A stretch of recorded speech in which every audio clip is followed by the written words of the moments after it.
First on Fox Tonight, it was a frightening ordeal that lasted for hours at a local middle school last week. Stoller Middle School sent into lockdown after staff received threats in an email. Well, students were huddled inside classrooms as deputies swept every single room.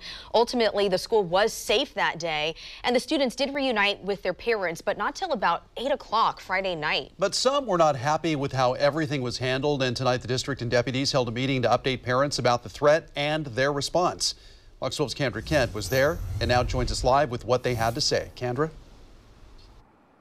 Yeah, and first off, a little bit of an update on that investigation. Deputies tonight did say that that threat specifically was about a school shooting. Now, they're not saying much more than that as the investigation continues, and they try to track down the source of that email and exactly who sent it.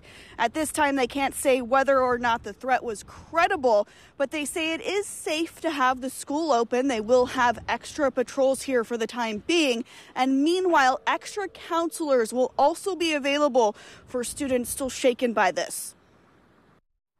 Days after a threat at Stoller Middle School, I'm having a hard time feeling safe. Hundreds of concerned parents packed into a school meeting with the district, school leaders, and the Washington County Sheriff's Office, some with tough questions. And why wasn't there more communication to the parents? It's been 5 days since the school went into lockdown after someone threatened a shooting in an email sent to several school leaders.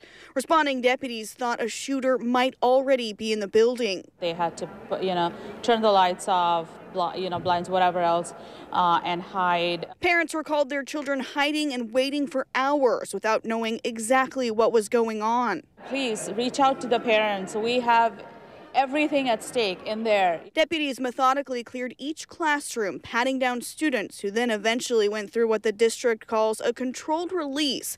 That's where parents had to pick up their child with photo ID. It wasn't without confusion. District leaders admitted at one point some 65 students were unaccounted for. I got a call an hour and a half later saying, we don't know if your kid is with you or not. And deputies say at least one group of students ended up hiding outside the building. Some parents now questioning training protocols. We see this kind of thing happen across our country. Why are we not better prepared? But here Wednesday night, plenty of support too. I don't care how long it took, as long as they're safe. That's what mattered. Thank you. Now the district, the school, and deputies are vowing to improve communications and increase school security. I think probably for me, it'd just be nice to hear after some amount of time what are they actually doing.